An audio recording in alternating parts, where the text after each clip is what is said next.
নমস্কার। Learning history Jayanta চ্যানেলের পক্ষ থেকে স্বাগত জানাই।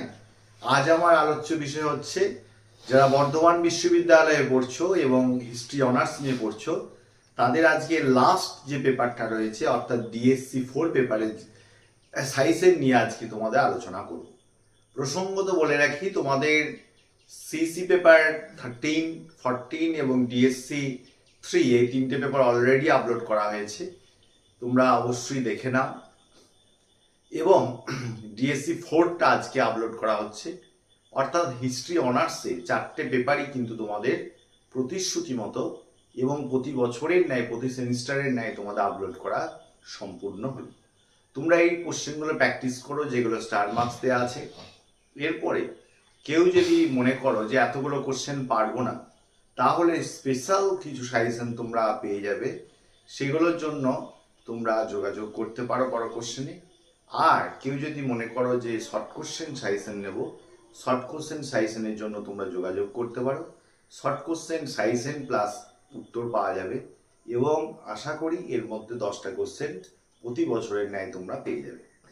ঠিক আছে? আর আরেকটা কথা বলে রাখি, তোমাদের বিশ্ববিদ্যালয়ে অনলাইন অফলাইনে আমি পড়াই, তোমরা অনেকে হয়তো জানো। যদি কেউ পড়তে চাই, মানে তোমার ভাই বোনরা কেউ, তোমার পরিচিতি কেউ, আত্মীয় স্বজনরা কেউ পড়তে চায় অবশ্যই, বা কলেজে কোনো তোমার জুনিয়র কোনো ভাই বোনরা পড়তে চায়, তাহলে তোমরা অবশ্যই তাদেরকে বলো আর আমার চ্যানেলটা একটু লাইক শেয়ার সাবস্ক্রাইব করে দিও এবং তাদেরকে শেয়ার করে দিও। ঠিক আছে? কারণ তারাও তো কেউ হয়তো ফার্স্ট সেকেন্ড সেমিস্টার পড়ছে, কেউ ফোর্থ সেমিস্টার পড়ছে, তাদেরকেও কিন্তু শেয়ার করে দিও, তাহলে তারাও কিন্তু অনেকটা উপকৃত হবে, কারণ তাদেরও সাজেশন আমি আপলোড করব। ঠিক আছে? যাই হোক, তোমরা ভালো থেকো, খুব ভালো করে পরীক্ষা দাও, এই আশা নিয়ে আজকে আমি শুরু করছি ডিএসসি 4 পেপারে সাজেশন।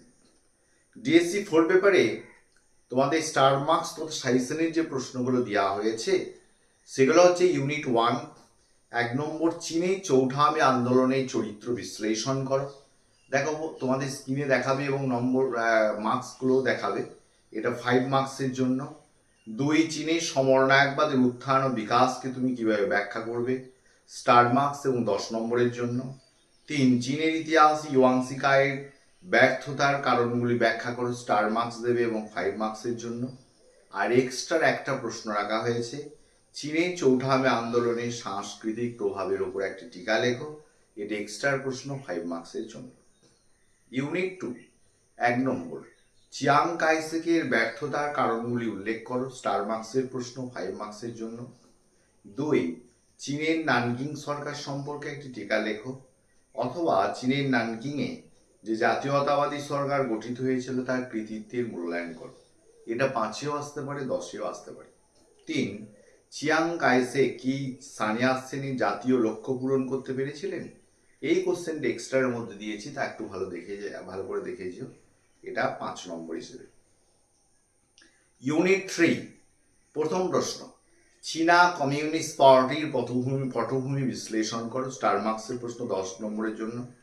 2, 1949 সালে চীনা কমিউনিস্ট দলের সাফল্যের কারণ আলোচনা করো, স্টার মার্কসের প্রশ্ন 10 নম্বরের জন্য। 3, চীনের সাম্রাজ্যবাদের বিকাশের ইতিহাসে লং মার্চের গুরুত্ব বিশ্লেষণ করো, স্টার মার্কসের প্রশ্ন 5 মার্কসের জন্য। 4 নম্বর, 1949 থেকে 54 সাল পর্যন্ত বিশ্ব রাজনীতিতে গণ প্রজাতন্ত্রী চীনের ভূমিকার মূল্যায়ন করো, এটা এক্সট্রা প্রশ্ন, যদি এটা ভালো করে পড়ে যাবে 10 নম্বর হিসেবে। আর একটা দেওয়া হয়েছে 1945 থেকে 1949 পর্যন্ত চীনে মার্কিন যুক্তরাষ্ট্রের নীতি কেমন ছিল, এটা এক্সট্রা প্রশ্ন 10 নম্বরের জন্য। চলে এসে ইউনিট 4। ইউনিট 4-এর দুটো প্রশ্নই স্টার মার্কসের। 1 নম্বর প্রশ্ন, জাপানের আর্থিক উন্নয়নে জাইবাৎসুর ভূমিকা পরীক্ষা করো, খুব ইম্পর্টেন্ট প্রশ্ন, এটা 5 মার্কসের জন্য। আর 2, জাপানের রাজনীতিতে রাজনৈতিক দলগুলির ভূমিকার মূল্যায়ন করো। এছাড়াও অথবা দিয়ে আরো দুটো কোশ্চেন দেওয়া হয়েছে, দেখে নেবে, অর্থাৎ এটা 5এও আসতে পারে, 10এও আসতে পারে। ইউনিট 5, ইউনিট 5-এ প্রথম প্রশ্ন, 1 নম্বর, ওয়াশিংটন সম্মেলন কি পূর্ব এশিয়ার সমস্যাগুলি সমাধান করতে চেয়েছিল, এটা হচ্ছে তোমার 10 নম্বরের জন্য, খুব ভালো প্রশ্ন এটা।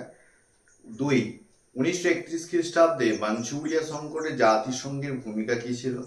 স্টার মার্কস দেয়া, এবং এটা 5 মার্কসের জন্য। 3, 1947 জাপানি সংবিধানের সাথে 1889 সালের সংবিধানের তুলনা ও পার্থক্য দেখা। স্টার মার্কসের প্রশ্ন, 10 নম্বরের জন্য, খুব ভালো প্রশ্ন এটা। 4, 1930-এর দশকে জাপানের সমরবাদের উত্থানের পটভূমি পরীক্ষা করো। স্টার মার্কসের প্রশ্ন, 10 নম্বরের জন্য। এক্সট্রা প্রশ্ন দুটো দেয়া আছে, দেখো। জাপান কেন সাম্রাজ্যবাদী নীতি অনুসরণ করেছিল, এর ফল কি হয়েছিল? আর অথবা দিয়ে দেখো, একই ধরনের একটা প্রশ্ন আছে। আর নেক্সট হচ্ছে এক্সট্রা প্রশ্ন, তুমি কি মনে করো যে 1930-এর দশকে জাপান একটি ফ্যাসিবাদী রাষ্ট্র ছিল? লাস্ট ইউনিট তথা ইউনিট 6 এর দুটো প্রশ্ন দেওয়া আছে, দুটোই স্টার মার্কসের। 1 নম্বর, জাপান কেন দ্বিতীয় বিশ্বযুদ্ধে অংশগ্রহণ করেছিল? আর 2 নম্বর দেওয়া আছে, দ্বিতীয় বিশ্বযুদ্ধের পর জাপানে মার্কিন প্রশাসনে যে পরিবর্তন এসেছিল সেগুলিকে কি বৈপ্লবিক বলা যায়? অর্থাৎ দ্বিতীয় বিশ্বযুদ্ধের পরবর্তীকালে ঘটনা বলে এটা। দ্বিতীয় বিশ্বযুদ্ধে মানে জাপানের উপর জাপানি ইতিহাসে দ্বিতীয় বিশ্বযুদ্ধের প্রভাবটা বেশিরভাগটাই কিন্তু এখানে লিখতে হবে, ঠিক আছে? তো এই প্রশ্নটা খুব ইম্পর্টেন্ট প্রশ্ন, এবছরে 10 নম্বর হিসেবে আসতে পারে। খুব ভালো করে এই দুটো প্রশ্নই করে যাবে। এই হচ্ছে তোমাদের সাজেশন, তোমরা খুব ভালো করে করবে। আশা করছি তোমরা এর মধ্যে কোশ্চেনগুলো কমন পেয়ে যাবে। আর তোমরা খুব ভালো থেকো এবং তোমাদের জীবন খুব ভালো হোক এ আশা রাখি। আর পরবর্তীকালে তোমরা সাকসেস লাভ করো। আর যারা যারা বর্ধমান বিশ্ববিদ্যালয়ে কেউ যদি MA ডিস্টেন্সে বা রেগুলারে ভর্তি হও, তাহলে আমার সঙ্গে যোগাযোগ করতে পারো। আমি ডিস্টেন্সে, অনলাইনে বা অফলাইনে পড়াই এবং তোমাদের নোটও সরবরাহ করি এককালীন। বিশেষ করে ডিস্টেন্সে নোট সরবরাহ করা হয়। তো আমার সঙ্গে তোমরা যোগাযোগ করতে পারো যদি MA-তে ভর্তি হও। এছাড়া বিভিন্ন কোনো সমস্যা বা কম্পিটিটিভ এক্সাম, বিভিন্ন সমস্যার জন্য তোমরা মেসেজ করতে পারো, ঠিক আছে? যাই হোক, তোমরা খুব ভালো থেকো এবং ভালো করে পরীক্ষা দাও।